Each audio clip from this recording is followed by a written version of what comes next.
रामनगर नाम का एक गांव था। उस गांव से दूर एक सुनसान जगह थी जहां पर एक डरावना भूत रहता था। उस भूत ने अपने घर में तरह तरह के रंग बिरंगे फूल उगा रखे थे, जिन्हें वो टोकरे में भरकर आम आदमी के रूप में बेचने के लिए ले जाया करता था।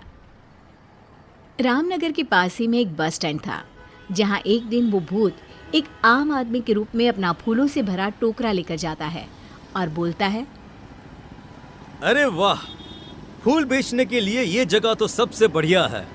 यहाँ तो बहुत से लोगों का आना जाना लगा ही रहता है।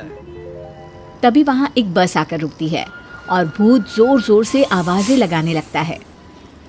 फूल ले लो, फूल, सुंदर सुंदर रंग बिरंगी फूल ले लो, फूल। तभी बस में बैठा एक आदमी फूल वाले को बुलाता है। अरे फूल वाले भैया, ये लाल वाले फूल कैसे दिए हैं? साहब, ये लाल फूल है 10 रुपए में एक। अरे भाई, 10 रुपए में सिर्फ एक? इतने में तो एक पूरी माला आ जाएगी। अरे साहब, चलिए आपको 10 रुपए में 2 फूल दे देता हूँ। घर जाकर अपनी धर्मपत्नी जी को दीजिएगा। ये लाल फूल देखेगी तो वो बहुत बहुत खुश हो जाएंगे। बस में बैठे कुछ और लोग भी उससे फूल खरीद लेते हैं और बस वहां से चली जाती है। भूत हंसते हुए बोलता है, आज तो मजा ही आ गया, मेरे काफी फूल बिक गए। अरे इन सब लोगों को क्या पता कि मेरे इन फूलों की खुशबू जो भी सुंदर औरत लेगी वो मेरे वश में हो जाएगी, और इन फूलों का असर सिर्फ सुंदर औरतों पर ही होगा, और वो सब छोड़ छाड़ कर मेरे पास भागी चली आएंगी। ऐसा बोलकर भूत जोर जोर से हंसने लगता है और अपने घर चला जाता है। फिर बस वाला आदमी अपने घर पहुंचकर अपनी पत्नी को बुलाता है और मुस्कुराते हुए उससे कहता है, ओ मेरी प्यारी शीला, अरे जरा देख तो, आज मैं तुम्हारे लिए क्या लाया हूँ। अजी क्या बात है, आज तो आप बहुत खुश नजर आ रहे हो। मैं अपनी लाल परी के लिए लाल गुलाब लाया हूँ। अजी आप भी ना कैसी बातें करते हैं। ये गुलाब तो सच में बहुत सुंदर है, इसकी खुशबू से तो पूरा कमरा ही महक उठा। ये कहकर शीला फूल अपने बालों में लगा लेती है। फिर रात को वे दोनों अपने कमरे में सो जाते हैं। आधी रात होते ही शीला अपने घर से निकलकर भूत के पास पहुंच जाती है। अरे वाह, मेरे फूलों की खुशबू आखिर तुझे मेरे पास ले ही आई। फिर भूत शीला को एक कमरे में बंद कर देता है। तभी 2 और सुंदर औरतें वहां आती हैं। वे औरतें भी उस भूत के वश में होती है। भूत उन्हें भी ले जाकर शीला के साथ कमरे में बंद कर देता है। अगले दिन भूत फिर से आम आदमी का रूप लेकर बस स्टैंड पर फूल बेचने के लिए जाता है, और तभी लोगों से भरी हुई बस स्टैंड पर आकर रुकती है। फूल ले लो, फूल, सुंदर सुंदर खुशबूदार रंग बिरंगी फूल, हर तरह के फूल है मेरे पास। फूलों की माला, फूलों का गजरा, जो भी पसंद आए वो ले लो। अभी बस में 2 दोस्त रामू और श्यामू बैठे होते हैं। अरे फूल वाले, एक सुंदर सा गजरा तो देना भाई। अरे वाह रामू, क्या बात है, भाभी जी के लिए गजरा? हाँ भाई, तेरी भाभी को बालों में फूल लगाना बहुत पसंद है। अरे श्यामू, तू भी कुछ ले ले अपनी पत्नी जी के लिए, वो भी खुश हो जाएंगी। हाँ हाँ भाई, अरे तुम भी एक गजरा ले लो अपनी पत्नी जी के लिए। वैसे भी सुंदर औरतें बालों में फूल लगाकर और भी सुंदर लगती हैं। ठीक है भाई, अगर तुम इतना कह रहे हो तो एक गजरा मुझे भी दे दो।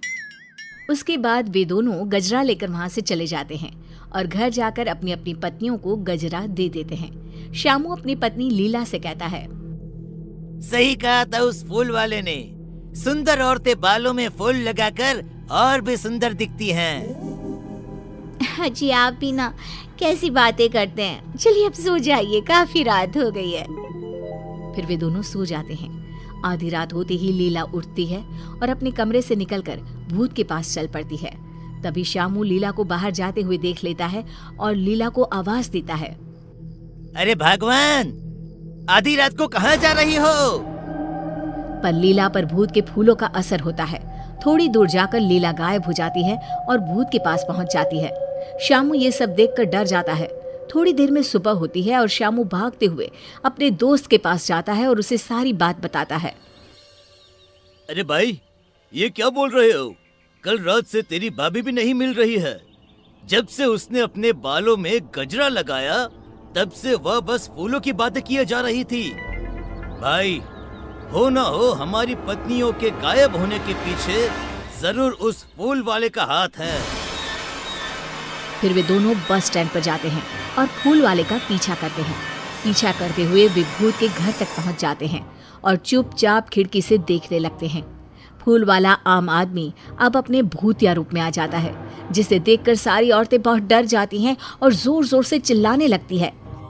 अरे नाश पीटे, हमने तेरा क्या बिगाड़ा है जो तू हमें यहाँ पकड़ कर ले आया है?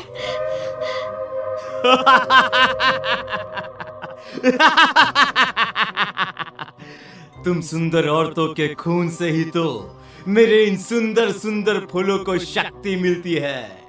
जितनी ज्यादा फूलों को शक्ति मिलेगी मैं उतना ही ताकतवर बनूंगा और फिर पूरे गांव पर सिर्फ मेरा ही राज होगा। आज आधी रात को ही मैं एक एक करके तुम सारी सुंदरियों का खून अपने फूलों में डालूंगा। रामू और श्यामू ये सब खिड़की से देख और सुन रहे होते हैं। तभी रामू बोलता है। अरे भाई श्यामू, ये फूल बेचने वाला तो भूत निकला। अब हमें इन सभी औरतों को भूत के चुंगल से निकालने के लिए कुछ न कुछ करना ही होगा। हाँ भाई, हमारी पत्नी भी तो हमारे लिए कितना कुछ करती है। आज हमारी बारी है इनके लिए कुछ करने की। ये कहकर दोनों गांव चले जाते हैं और गांव के सरपंच को सारी बात बताते हैं। तभी कुछ और लोग भी वहां आ जाते हैं। उनमें से एक आदमी सरपंच से कहता है। सरपंच जी, मेरी बीवी भी 2 दिनों से गायब है। कहीं वो भी उस भूत के पास तो नहीं चली गई? तभी रामू सरपंच से कहता है। सरपंच जी, मेरे पास एक आइडिया है।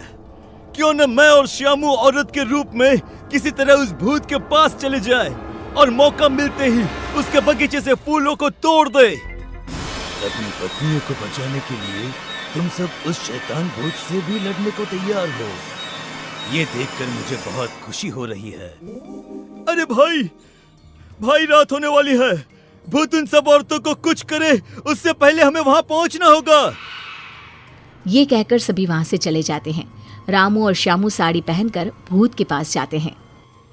अरे वाह, आज तो मजा ही आ गया। तुम दोनों कितनी सुंदर हो कि सबसे पहले मैं तुम दोनों का ही खून अपने फूलों में डालूंगा। भूत ये कहकर जोर जोर से हंसने लगता है। अरे मर गया रे नास पिटा, अरे सबसे पहले हमें ही मार डालेगा। रामू मौका देखकर सरपंच और गांव के बाकी लोगों को भूत के फूलों के बगीचे में ले जाता है और सभी मिलकर फूलों को तोड़ देते हैं। जैसे ही फूल टूटते हैं भूत जलने लगता है और जोर जोर से चिल्लाने लगता है। तुम दोनों ने मेरे साथ धोखा किया है, मैं तुम दोनों को नहीं छोड़ूंगा। आखिर भूत राख में बदल जाता है। सभी औरतें भूत के चंगुल से निकलकर बहुत खुश होती हैं